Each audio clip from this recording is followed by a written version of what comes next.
gojo wakana, gojo wakana, gojo wakana, gojo gojo wakana, gojo wakana, gojo wakana, gojo gojo wakana, gojo wakana, gojo wakana, gojo gojo wakana, gojo wakana, gojo wakana, gojo Goju wakana, goju wakana, goju wakana, goju goju wakana, goju wakana, goju wakana, goju goju wakana, goju wakana, goju wakana, goju goju wakana, goju wakana, goju wakana, goju. Go with 3 of these. We need some salt.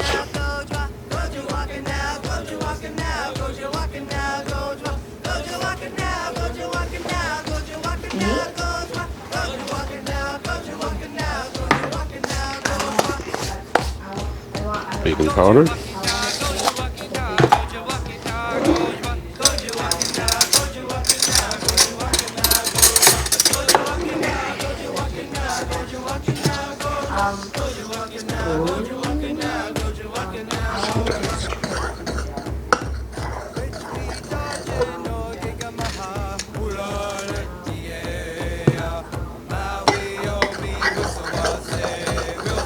I need that whisk. A lot of times that'll come out half, risen in half. That's just because it didn't get all the way through. Yeah. So I like using this thing.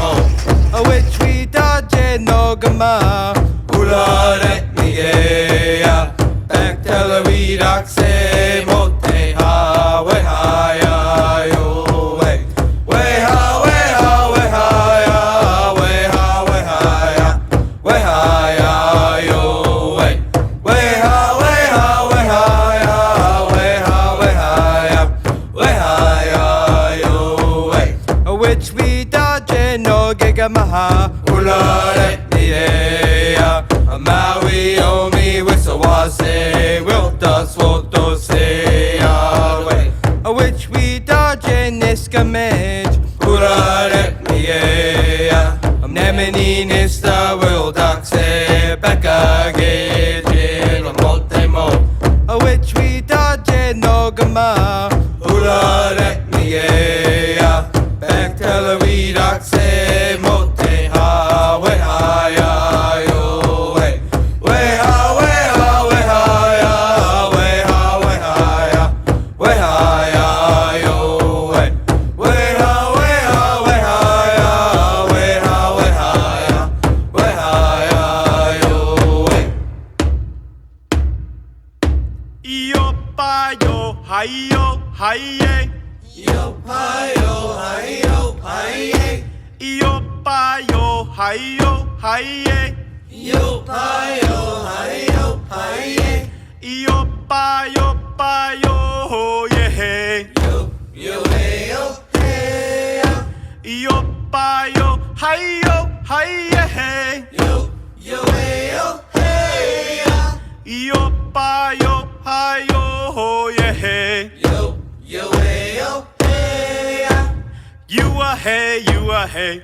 No time in there.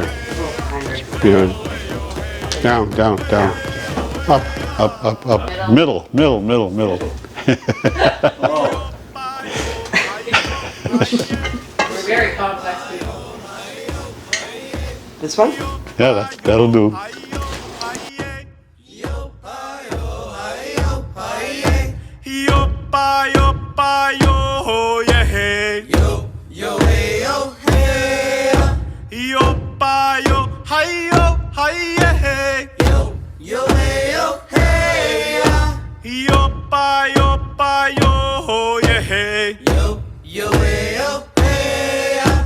You a hey, you a hey, you a hey, you a hey, you a hey, you a hey, you a hey, you a hey, you a hey, you a hey. Now with my 4 cents, you always have to say a little prayer. It's gonna come out right. You a hey, you a hey. Hamba, hamba, ya. Hamba, hamba, ya. Hamba, hamba, ya.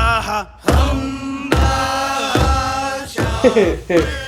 You take that home and you say, well, look what I made.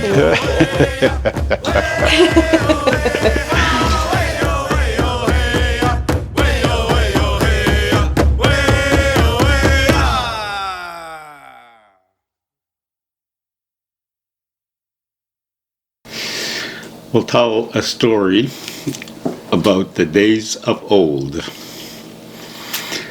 When growing up in the 50s, there was a lot of fishing and basket making. For the fishing, we'd go for miles away for the oysters, like the Hog Island, the Curtin Island, and most of the time we'll be rowing, although sometimes we had a sail. Later on we had a motor, but the fun part, I guess, was the rowing. We would row from Lennox to Hog Island, all around Hog Island.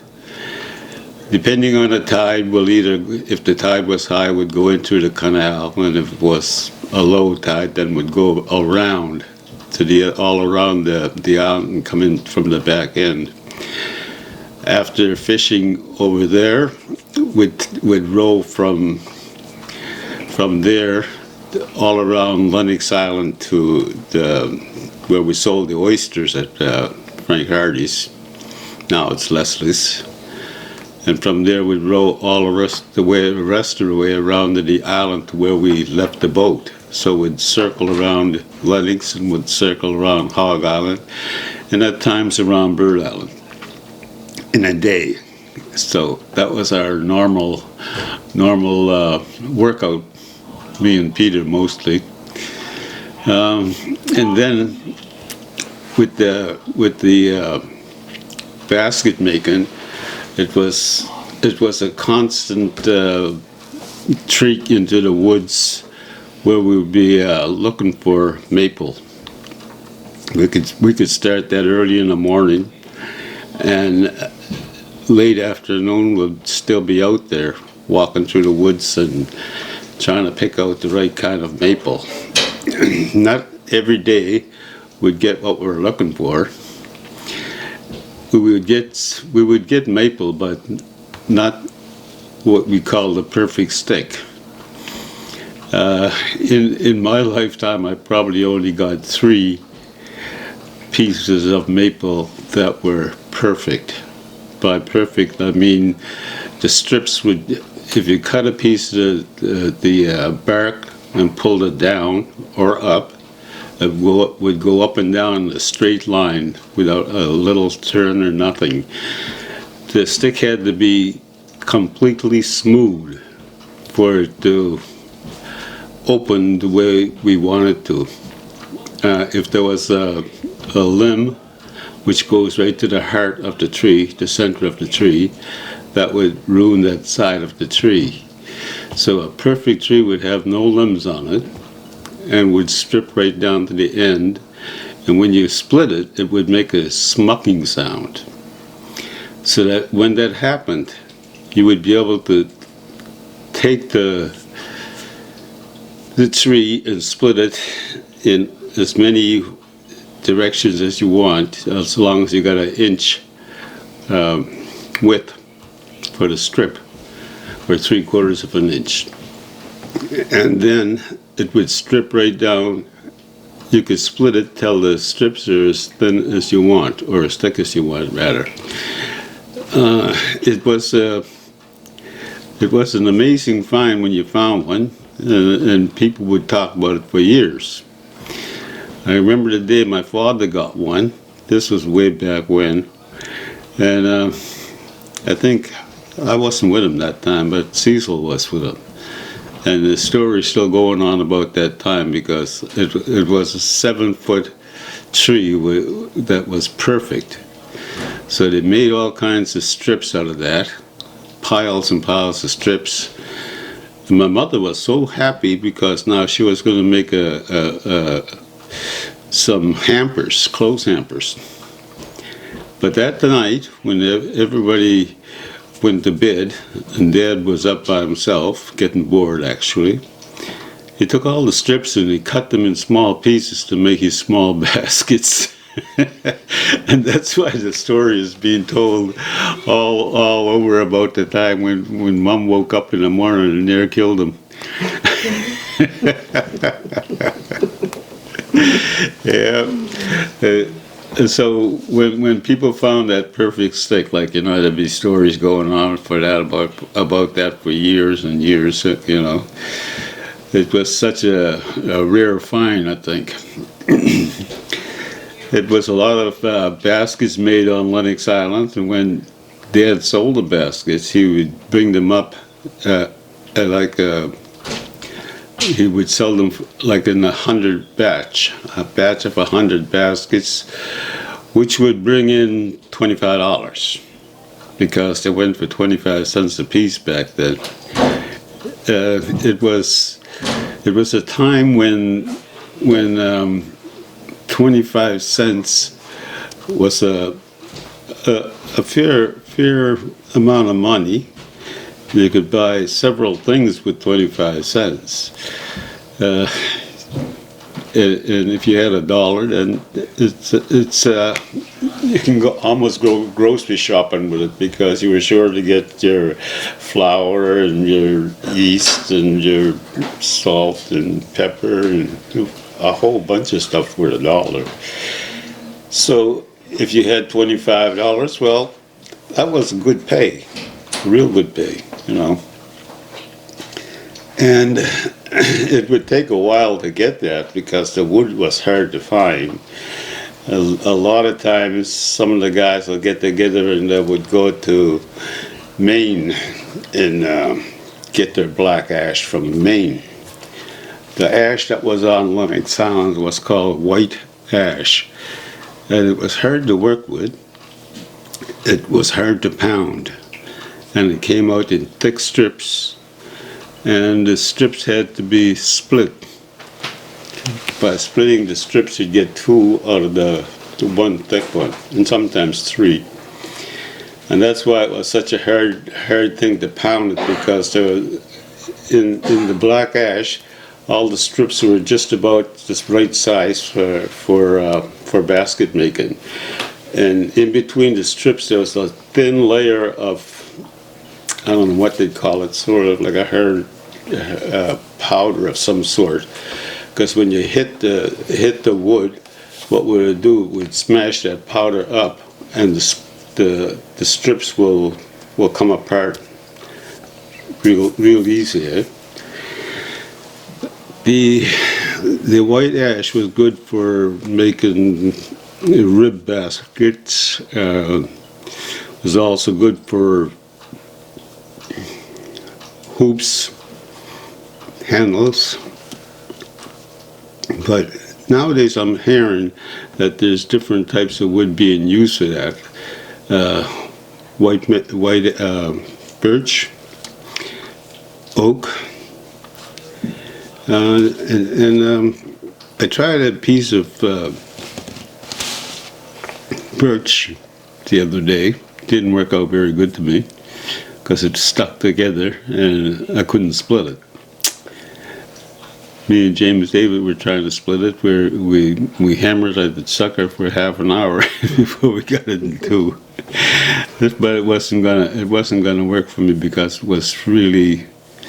it must have grew around instead of straight. What I mean by that, if a tree grows around like this going up, that's how it's going to split. And if you try to split it straight, then it's just all stuck together, and it wouldn't split.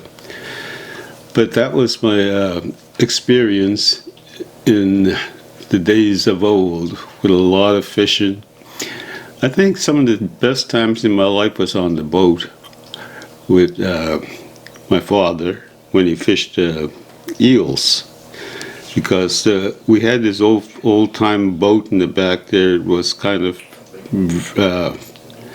almost like the front of the boat, except for when it came back there. There was a little seat in the back there where I used to sleep, and all you can hear was the swish, swish of the water on the boat. It was very quiet.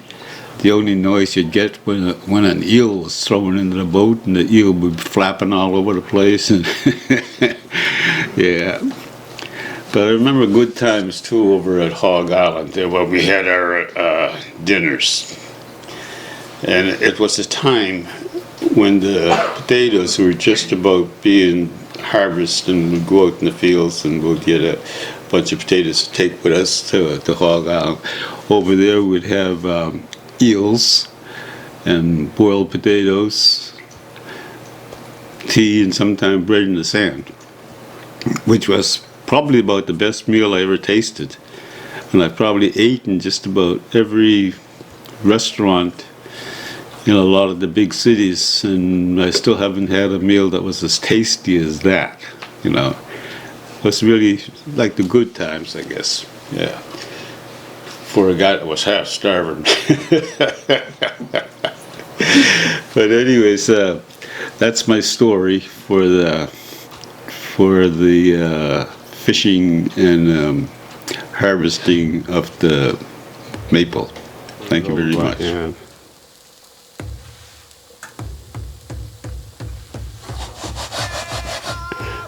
I don't want to take a risk. I know, eh? It might come in half.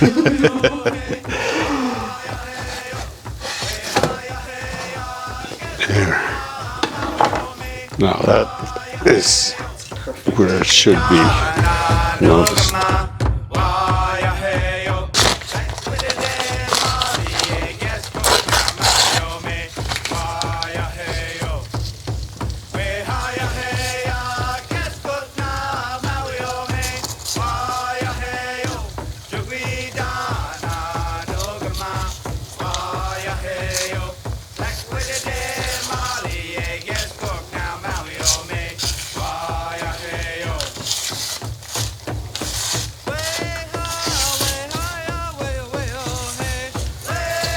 Should do it.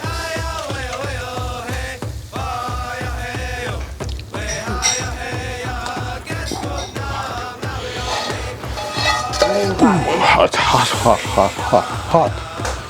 Really hot.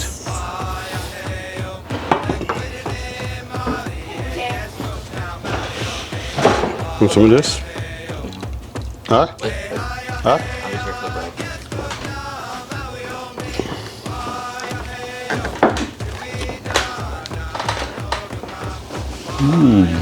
What do you think? Is it yummy?